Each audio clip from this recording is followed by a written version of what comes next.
As I wait for my everyday routine, I looked for what I'm thankful for. Pastor Jeung, when can we go to church and worship? A few people are asking me these days. This is because there are signs that regulations are gradually being lifted, but we must prepare for it well, because the church building is more than just a place of worship for an hour, at least for Evergreen Church of Austin. Senior Deacon Committee will be discussing and sharing wisdom together for this. Therefore, the answer for this question is, do not know yet. There are many things to prepare wisely, so I'm asking you to pray about it together. As online worship time gets longer, nowadays I feel like a church steward. A long time ago, churches in Korea had a church steward. They are a person who takes care of all the chores in the church, from cleaning to repairs and whatnot as part of church staff. I didn't know how valuable these people were before.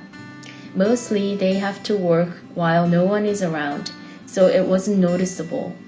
So without them, they couldn't use the church building. Evergreen Church does not have a steward, and only a few members are sharing work to maintain the building. When I said that I feel like a steward, it's because I keep seeing things that need to be fixed around the church. I honestly feel great about it, because God made me this way. So I kept working on things that I saw, and a month and a half has passed. First thing that I started was spraying insecticide for roaches. As a result, they come out and die every day.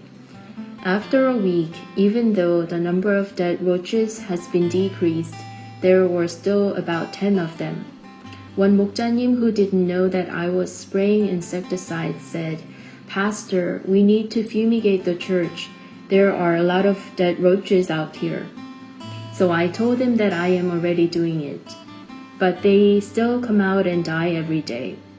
I didn't know there were this many. It is like our sin.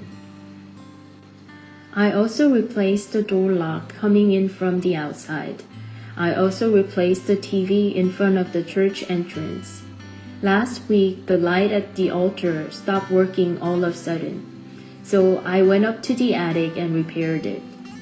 In the past, I had many other things to do and I didn't have enough time, so I couldn't even think of doing it. As I become a church keeper, it felt like an earlier time of my ministry and felt happy about it. In the beginning of my ministry, I was inexperienced and didn't have many people to minister to. So I felt a sense of shame, like, did I become a pastor to do things like this, as I was enduring it?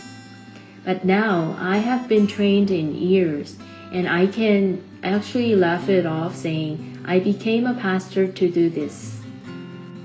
I also have another thing to be thankful for due to COVID-19. It is online worship service and meetings. We had no choice but doing things online. As weeks go by, I feel the touch of God preparing for a new era. I am thankful for the restoration of families working through online worship service prepared by Sunday school and real-time Sunday worship. Video conference has been a positive aspect that sharing can be continued without being constrained by members' busy life schedules. I am also grateful that our YouTube channel that we started for storing the history of our church was used as a method to share among the congregation and also became a tool to interact with other churches in house church ministry. However, we must keep in mind that all of this is not to replace the existing method. As we try to meet together, I am grateful to know that there are ways to substitute experience and practice it. I hope the Lord will take control of the situation and see you soon.